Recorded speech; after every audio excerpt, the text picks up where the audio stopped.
بسم الله الرحمن الرحيم. الحمد لله والصلاة والسلام على رسول الله وبعد. مشاهدين الكرام، السلام عليكم ورحمة الله وبركاته. باب قال الإمام البخاري رحمه الله: حدثنا يحيى بن بكير قال حدثنا الليث عن أقيل عن ابن شهاب عن عروة بن الزبير عن عائشة أم المؤمنين أنها قالت: أول ما بدأ به رسول الله صلى الله عليه وسلم من الوحي الرؤيا الصالحة في النوم، فكان لا يرى رؤيا إلا جاءت مثل فلق الصبح، ثم حبب إليه الخلاء، وكان يخلو بغار حراء فيتحنث فيه، وهو التعبد الليالي ذوات العدد قبل أن ينزل إلى أهله ويتزود لذلك، ثم يرجع إلى خديجة فيتزود لمثلها حتى جاءه الحق وهو في غار حراء، فجاءه الملك فقال: اقرأ. قال: ما أنا بقارئ. قال: فأخذني فغتني حتى بلغ مني الجهد، ثم أرسلني فقال: اقرأ. قلت: ما أنا بقارئ. فأخذ فغتني الثانية حتى بلغ مني الجهد، ثم أرسلني فقال: اقرأ. فقلت: ما أنا بقارئ. فأخذني فغتني الثالثة ثم أرسلني فقال: اقرأ باسم ربك الذي خلق، خلق الإنسان من علق، اقرأ وربك الأكرم. فرجع بها رسول الله صلى الله عليه وسلم يرجف فؤاده، فدخل على خديجة بنت خويلد رضي الله عنها فقال: زملوني زملوني، فزملوه حتى ذهب عنه الروع. حضرات مشاہدین، اس حدیث کی سند کے ایک راوی ہیں ابن شہاب. ہم ان کے بارے میں تھوڑا سا بیان کریں گے.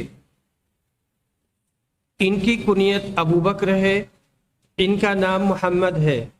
ابو بکر محمد بن مسلم بن عبید اللہ بن عبداللہ بن شہاب الزہری. زہری اپنے جد اعلیٰ کی طرف منسوب ہے. ان کا نام زہرہ بن کلاب ہے.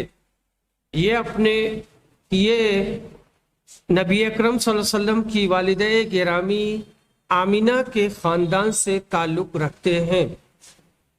ان کی امامت اور اتقان پر محدثین کا اتفاق ہے.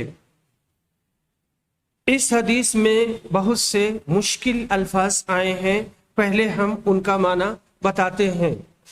الرؤیا الصالحہ، الرؤیا الصالحہ ہی التی لیس فیہا ذقص، نیک اور سچا خواب، وہ ایسا خواب جس میں ادھر ادھر کی باتیں نہ ہوں.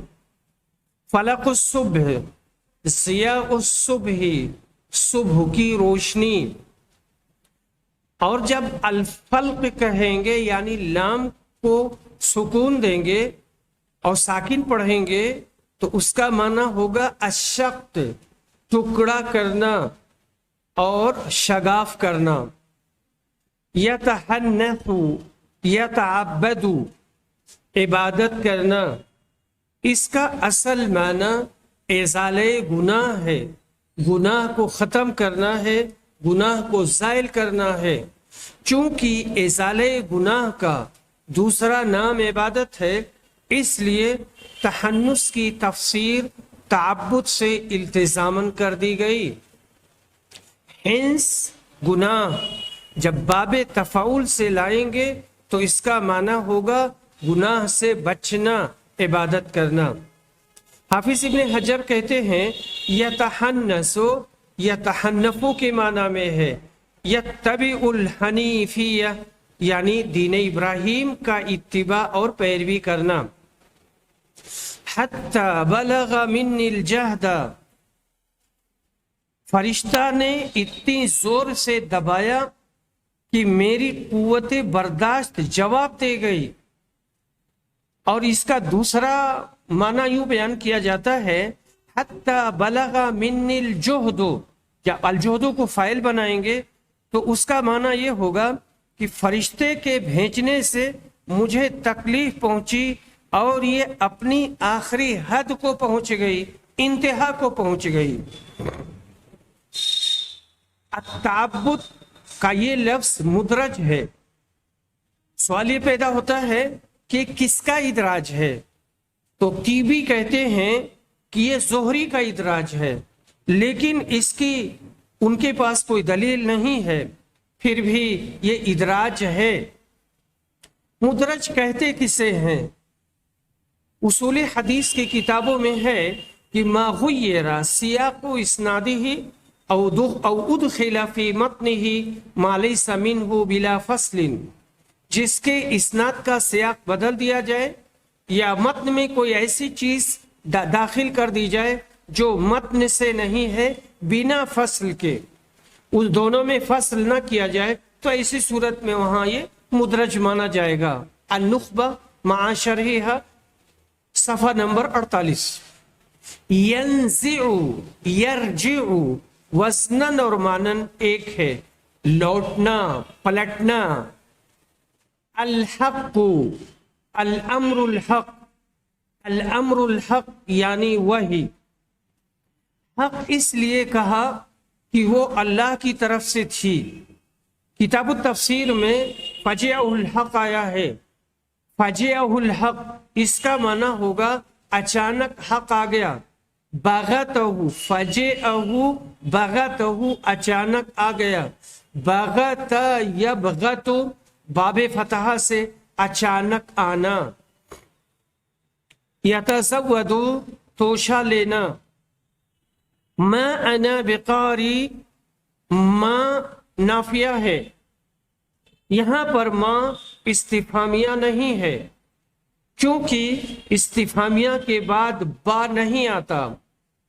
ما انا بقاری کا دو ترجمہ ہو سکتا ہے، میں نہیں پڑھ سکتا، میں نہیں پڑھ سکتا، یہ دوسرا میں پڑھا ہوا نہیں ہوں۔ غتنی، غتہ یغت غتن، غتنی دمنی اثرنی، یعنی مجھے دبایا، مجھے نچوڑا، سختی کے ساتھ مجھے دبایا۔ یرجف فؤادہ، الرجف، رجف کے معنی ہوتے ہیں الحرکہ والاضطراب، تحرک واضطرب بشدت، تڑپنا، تڑپنا، حرکت کرنا۔ رجفہ کے معنی راشا کے ہوتے ہیں کپ کپاہٹ، اور رجفہ کا ایک دوسرا معنی بھی آتا ہے زلزلہ، اس میں بھی اضطراب کا، کپ کپاہٹ کا معنی تو پایا ہی جاتا ہے۔ فؤاد کے معنی ہوتے ہیں دل کے، اس کی جمع افیدہ آتی ہے، اور موجم المغنی، موجم الغنی میں ہے کہ فؤاد عقل کے معنی میں بھی آتا ہے۔ موجم الغنی ایک ہے تو اس میں انہوں نے بتایا ہے کہ فؤاد عقل کے معنی میں بھی ہوتا ہے۔ البادرہ، البادرہ کے معنی ہوتے ہیں اللحم بین المنکب والعنق، کندھے اور گردن، کندھا یہ ہے اور یہ گردن ہے، اس کے بیچ میں جو یہ حصہ ہے، یہاں پر، یہاں خوف کے عالم میں اور ڈر کی حالت میں اس کا گوشت پھڑکتا ہے، اسی کو بادرہ کہتے ہیں۔ گردن اور شانے کے بیچ میں جو گوشت ہے اس کو کہا جاتا ہے بادرہ۔ الرو، رو کے معنی خوف کے ہوتے ہیں، ڈر کے اور خوف کے۔ الکلو، تھکا درمادہ۔ تکسب المعدوم، غریب کو کما کر دینا، غریب کو کما کر دینا۔ کسب العلم، علم حاصل کرنا۔ کسب المال، مال حاصل کرنا، مال کمانا۔ کسب لأہلہ، طلب لأہلہ الرزق، آدمی نے اپنے گھر والوں کے لیے روزی کمائی اور پیسہ کمایا، کسب مالاً، محنت سے مال کمایا اور کافی محنت کیا۔ اس میں دیکھنا یہ ہے کہ معدوم، المعدوم والفقیر، یعنی فقیر، تنگ دست، غریب، اور معدوم غیر موجود کو بھی کہتے ہیں۔ جزع، جزع کے معنی ہوتے ہیں شابن قویہ، طاقتور، الناموس، فرشتہ، اور رجس کے معنی ہوتے ہیں اوثان کے، الاوثان یعنی بت، الاوثان یعنی بت۔ اب اس کے بعد میں ہم آپ کے سامنے حدیث کا ترجمہ پیش کر رہے ہیں۔ عن عائشہ ام المؤمنین انہا قالت، حضرت عائشہ رضی اللہ عنہا روایت کرتی ہیں، کہتی ہیں کہ رسول صلی اللہ علیہ وسلم پر سب سے پہلے وحی کی ابتدا سچے خوابوں سے ہوئی تھی۔ آپ کوئی بھی خواب دیکھتے تھے تو صبح کی روشنی کی طرح سے وہ سچے ثابت ہوتے تھے، بعینی ہی وہ دکھتے تھے۔ اس کے بعد میں آپ کی حالت یہ ہو گئی کہ آپ خلوت پسند ہو گئے، تنہائی پسند ہو گئے۔ غار میں حرا میں جا کر کے آپ وہاں بیٹھتے تھے اور وہاں اللہ کی عبادت کرتے تھے۔ اور پھر یہاں وہی لفظ آیا ہے فَيَتَحَنَّسُ فِيهِ وَهُوَ التَّعَبُّدُ، کہتے ہیں کہ یہ تحنس وہی تعبد ہے، یعنی عبادت کرنا، اور کئی راتیں وہاں عبادت کرتے تھے اور واپس نہیں آتے تھے، وہیں رہتے تھے اور اس کے لیے کھانا پانی لے جاتے تھے اور توشہ لے کر جاتے تھے۔ اس کے بعد میں پھر خدیجہ کی طرف پلٹ کر آتے اور اسی کے مثل پھر لے کر کے جاتے، وہاں رہتے اور اللہ کی عبادت کرتے۔ یہی حالت تھی کہ حق آ گیا اور آپ غار حرا میں تھے، فرشتہ آیا، اس کے بعد اس نے کہا پڑھو۔ آپ نے کہا کہ مجھے پڑھنا نہیں آتا، مجھے پکڑ لیا اور زور سے دبایا، اور یہ اتنا تیز دبایا کہ میری ہمت جواب دے گئی، اور اس کے بعد چھوڑ دیا اور کہا پڑھو۔ میں نے کہا مجھے پڑھنا نہیں آتا، پھر مجھے پکڑ لیا اور مجھے زور سے دوسری بار بھی دبایا، یہاں تک کہ میری ہمت جواب دے گئی، پھر چھوڑ دیا اور کہا پڑھو۔ میں نے کہا میں پڑھا ہوا نہیں ہوں۔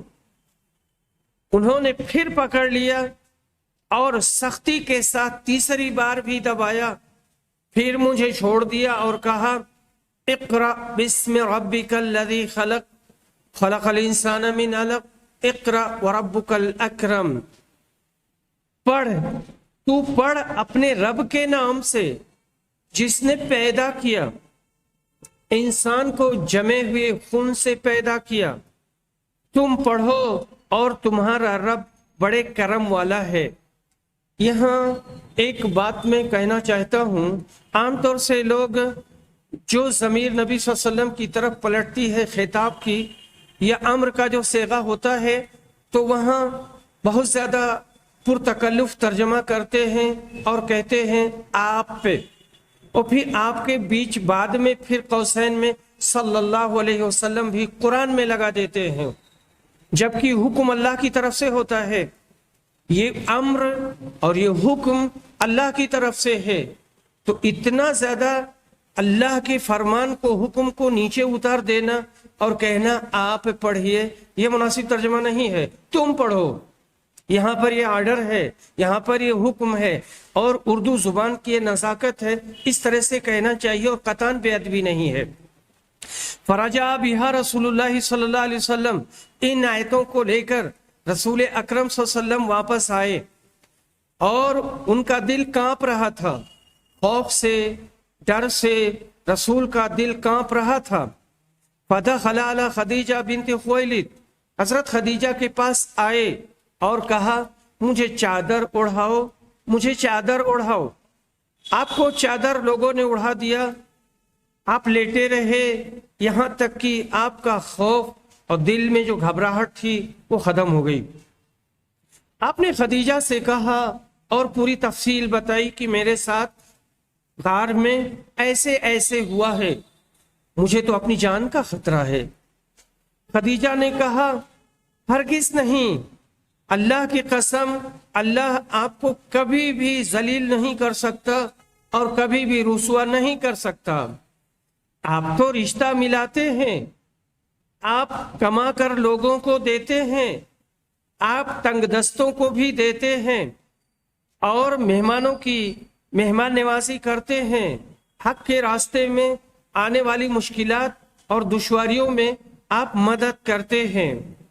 یہاں دیکھیں انہوں نے کئی باتیں کی ہیں۔ آپ رشتہ ملاتے ہیں، تو رشتہ ملانے کی بات جو کہی جاتی ہے صلہ رحمی، یہ صلہ رحمی بہت اہمیت کی حامل ہے۔ رشتے بہت قسم کے ہوتے ہیں اور سارے رشتے ملائے جاتے ہیں۔ ماں کی طرف کا رشتہ، باپ کی طرف کا رشتہ، ننیحال کا رشتہ، اور پھر دادا دادی، چچا چچی، یہ رشتہ۔ جب شادی ہو جائے تو سسرال کا رشتہ۔ اب جب اپنے بچے ہو گئے، بچوں کی شادی ہو گئی، تو پھر داماد کا رشتہ، مساہرت کا رشتہ، پھر اپنے لڑکے کی شادی ہوئی۔ اس طرح سے یہ سلسلہ وسیع سے وسیع تر ہوتا چلا جاتا ہے۔ تو یہاں رشتہ کیسے ملائیں گے؟ وقفے وقفے سے ان کی زیارت کرنا، جب کوئی مر جائے تو اس کے جنازے میں شریک ہونا، بیمار ہو تو اس کی عیادت میں جانا، غریب ہو تو اس کی مدد کرنا، اس کا تعاون کرنا، اس کے بچے پڑھنا چاہتے ہیں پر پیسہ نہیں ہے تو ان کو پڑھانا، ان کو پیسہ دینا، کتاب دینا، کپڑا دینا، دوا علاج کرنا، اور جتنی بھی چیزیں مطلوب ہیں وہ ساری چیزیں فراہم کرنا، اور وقفے وقفے سے ان کے یہاں جانا، شادی میں جانا، غم میں شریک ہونا، یہ ہے صلہ رحمی۔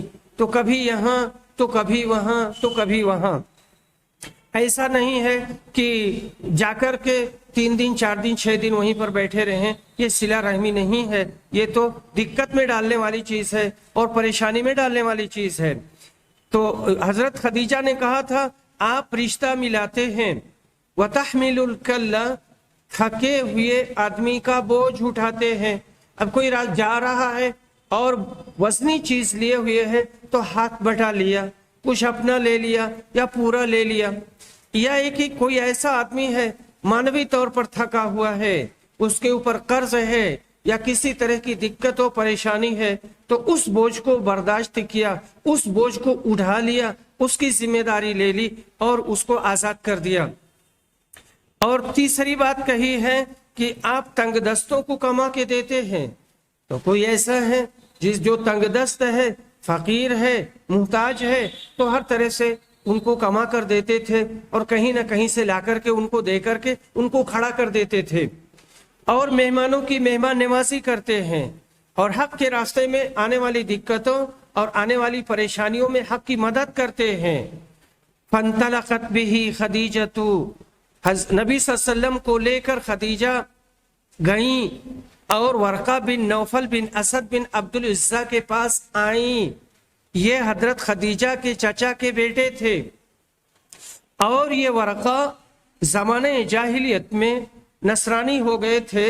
یہ تھے اور کچھ اور لوگ تھے جنہوں نے یہ مشورہ کیا کہ کون سا دین اور کون سا مذہب اختیار کیا جائے۔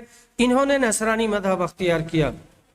ان کے اندر بڑی صلاحیت تھی، ان کے اندر بڑا کمال تھا، یہ عبرانی لکھنا جانتے تھے اور انجیل کو عبرانی میں لکھتے تھے۔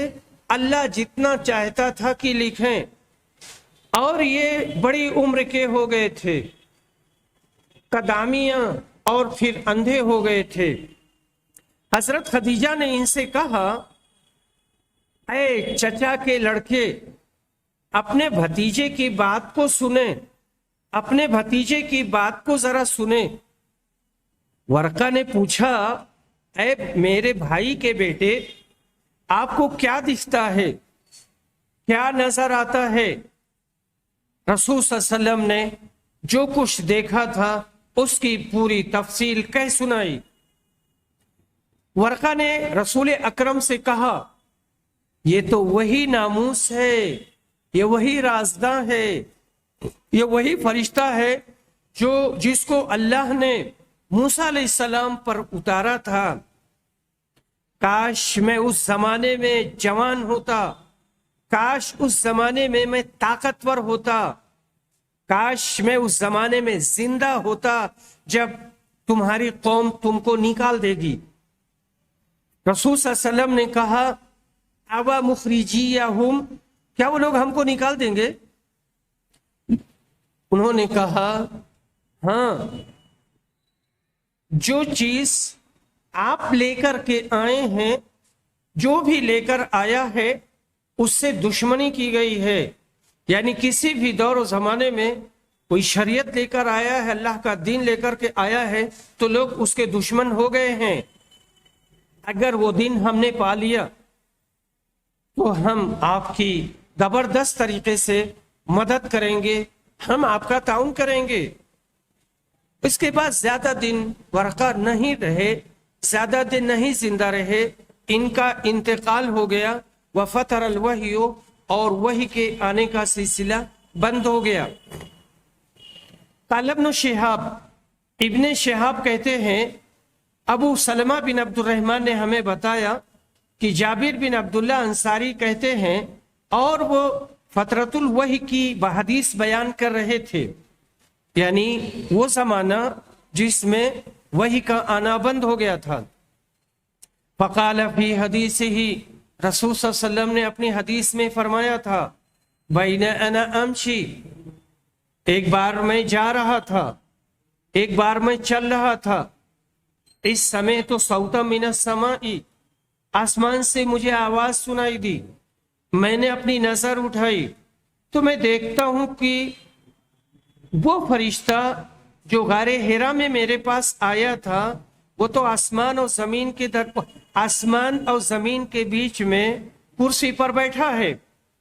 فرعبت منہ، تو میں اس سے مرعوب ہو گیا، میں پلٹا اور میں آ کر کے گھر کہا مجھے چادر اوڑھاؤ، مجھے کمبل اوڑھاؤ۔ اللہ تعالیٰ نے تب یہ آیت اتاری، یا ایھا المدثر قم فانذر الی قولہ والرجز فاہجر، اے کمبل کے اوڑھنے والے، اے چادر کے اوڑھنے والے، اٹھو اٹھو اور جاؤ لوگوں کو ڈراؤ۔ والرجز فاہجر تک، یعنی بتوں کو، پلیدگی کو اور گندی چیزوں کو چھوڑ دو۔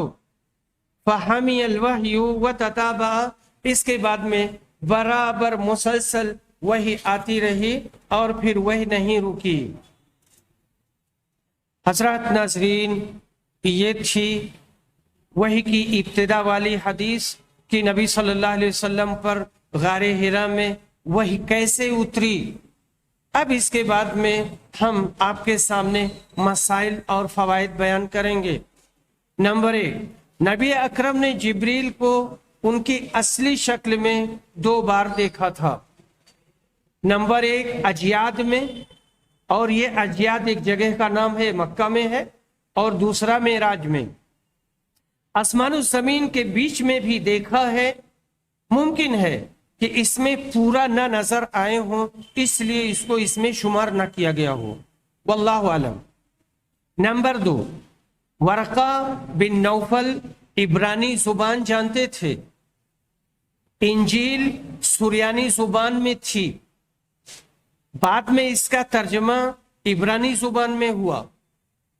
یونس اور معمر کی روایت میں ہے کہ انجیل کا ترجمہ عربی میں کرتے تھے، تو یہ سب صحیح ہے، کیونکہ ورقہ بن نوفل نے عربی اور عبرانی دونوں زبانیں سیکھ رکھی تھیں، یہ دونوں زبانیں لکھتے تھے اور ان میں ان کو مہارت حاصل تھی اور کمال حاصل تھا۔ نمبر 3، خوف زدہ آدمی سے کوئی بات نہیں پوچھنی چاہیے، کیونکہ وہ ڈرا ہوا ہے اور خوف زدہ ہے، ممکن ہے کہ وہ تسلی بخش کوئی بات بتا نہ سکے یا جواب دے نہ سکے۔ امام شافعی رحمہ اللہ نے کہا تھا